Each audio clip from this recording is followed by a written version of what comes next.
ఒక పర్పస్ కోసం పుట్టిన వ్యక్తి ఈరోజు చనిపోవడం జీర్ణించుకోలేకపోతున్నాం. రామోజీరావు గారు నాకు 40 సంవత్సరాలుగా తెలిసాయని.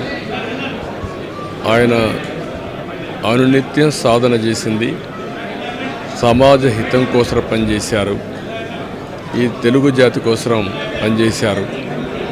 ఒక మామూలు గ్రామంలో పుట్టి సాధారణ కుటుంబంలో పుట్టి ఒక అసాధారణమైన వ్యక్తిగా తయారు కావడమే కాకుండా ఆయన ఈరోజు చూస్తే ఒక వ్యక్తి కాదు, ఆయన ఒక వ్యవస్థ కింద తయారయ్యారు. ఆ రోజు ప్రారంభించింది మనం ఒకసారి చూస్తే మార్గదర్శితో ప్రారంభించి మార్గదర్శి అయిన తర్వాత ఈనాడు ప్రారంభించి అదే మాదిరిగా ప్రజా చైతన్యాన్ని మనం చూస్తే ఈరోజు రాష్ట్రంలో ఏ ఇంట్లో కూడా నిద్ర లేస్తానే ఈనాడు చదివితే తప్ప బయట వచ్చే పరిస్థితి ఉండదు. అంటే ఆ విధంగా ప్రజల్ని చైతన్యవంతులు చేయడానికి కానీ విజ్ఞానవంతులు చేయడానికి కానీ అనునిత్యం సాధన చేశాడు.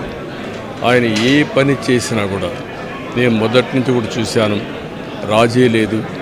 40 ఏళ్ళుగా నేను ఆయనతో కలిసి ఉన్నప్పటికి కూడా ఆయన పరిచయం ఉన్నప్పటికి కూడా ఏ రోజు కూడా ఆయన ఒకటే చెప్పేవాడు, మీరు ఏమి చెప్పినా నేను మాత్రం ధర్మం ప్రకారమే పనిచేస్తాను, విధి నిర్వహిస్తాను తప్ప నేను ఎల్లప్పుడూ ప్రజాపక్షానే ఉంటానని చెప్పి స్పష్టంగా చెప్పిన వ్యక్తి రామోజీరావు గారు.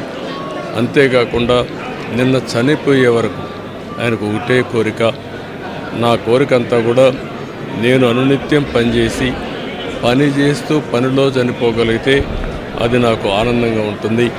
అంతేకాదు నేను చేసే ప్రతి నిమిషం నేను బ్రతుకున్నంత వరకు ప్రజల కోసం పనిచేయాలి, పని చేస్తూనే ఉండాలని చెప్పిన వ్యక్తి రామోజీరావు గారు. కానీ ఈరోజు మనం చూస్తూ ఉంటే ఆయన నిర్మించిన వ్యవస్థలు శాశ్వతం. ఒక ఈనాడు శాశ్వతం, అదే మరి ఈటీవీ శాశ్వతం. ఇది కాకుండా చిత్ర పరిశ్రమ కూడా ఎనలేని సేవలు అందించాడు.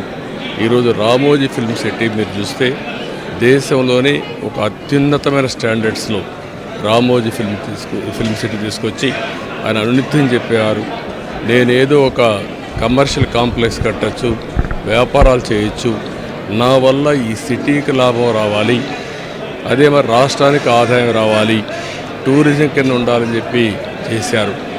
అలాంటి ఒక మహానాయకుడిని ఈరోజు పోగొట్టుకున్నాం. తెలుగు జాతి వెలుగు, తెలుగు వారి గుండెల్లో చిరస్థాయిగా ఉండే వ్యక్తి, అలాంటి వ్యక్తిని పోగొట్టుకోవడం చాలా బాధ అనిపిస్తుంది. ఏదేమైనా ఆయన ఇచ్చిన స్ఫూర్తి ఉంది. నా జీవితంలో ఎన్నో సంఘటనలు, నాకు ఎప్పుడైనా క్లిష్టమైన సమస్య వస్తే ఆయనతో నేను కన్సల్ట్ చేస్తే దాన్ని ఏం చేయాలనో ధైర్యాన్ని ఇచ్చే వ్యక్తి అతను.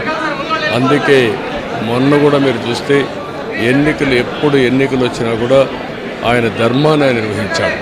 ఆయన ఎప్పుడు కూడా ధర్మం సైడే ఉన్నాడు, అదేవిధంగా పనిచేశారు. అందుకే ప్రజల్లో కూడా ఒక అచంచలమైన విశ్వాసం ఆయన పైన.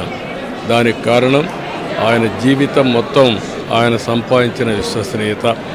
అలాంటి వ్యక్తిని పోగొట్టుకోవడం చాలా బాధేస్తుంది. ఏదేమైనా ఆయన ఆశయాలు ఈ తెలుగు జాతికి ఉన్నాయి. ప్రతి ఒక్కరు కూడా ఆయన ఆరాధిస్తారు.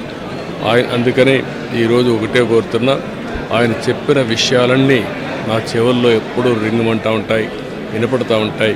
తప్పకుండా మళ్ళా తెలుగు జాతిని ఏ విధంగా ముందుకు తీసుకుపోవడానికి, అదే మరి ప్రత్యేకంగా ఆంధ్రప్రదేశ్ నష్టపోయింది, ఆ రాష్ట్రాన్ని అభివృద్ధి చేయడానికి రామోజీరావు గారు ఇచ్చిన స్ఫూర్తితో ముందుకు పోతానని చెప్పి తెలియజేసుకుంటూ మరొక్కసారి ఈనాడు ప్రేక్షకులకి, ఈటీవీ ప్రేక్షకులకి, రామోజీరావు గారి ఈరోజు ఈ సంస్థలో పనిచేసే సిబ్బందికి, అదే మరి కుటుంబ సభ్యులందరికీ కూడా నా ప్రగాఢ సానుభూతి తెలియజేస్తున్నా. వారికి భగవంతుడు ఒక శక్తిని ఇవ్వాలి. ఆ శక్తితో మళ్ళీ ఈ లెగసీని కంటిన్యూ చేసి రామోజీ గారి యొక్క స్ఫూర్తి చిరస్థాయిగా ఉండడం కోసం వాళ్ళు పనిచేస్తారని చెప్పి ఆశిస్తున్నా. అదే సమయంలో ఆయన ఆత్మకు శాంతి కలగాలని భగవంతుడిని మనస్ఫూర్తిగా ప్రార్థిస్తున్నా. ఆయన చేసిన పనులు శాశ్వతం. భవిష్యత్తులో కూడా తెలుగు జాతి గుర్తుపెట్టుకునే విధంగా చేశారు. అలాంటి ఆయనకు మనశ్శాంతి కలగాలని భగవంతుడిని మనస్ఫూర్తిగా ప్రార్థిస్తూ తెలుగువారి అందరూ ఆశీస్సులు ఉన్నాయి. ఆ ఆశీస్సులు ఆయనకు ఎప్పుడూ ఉంటాయని చెప్పి కూడా కోరుకుంటూ అందరి దగ్గర సెలవు తీసుకుంటాం.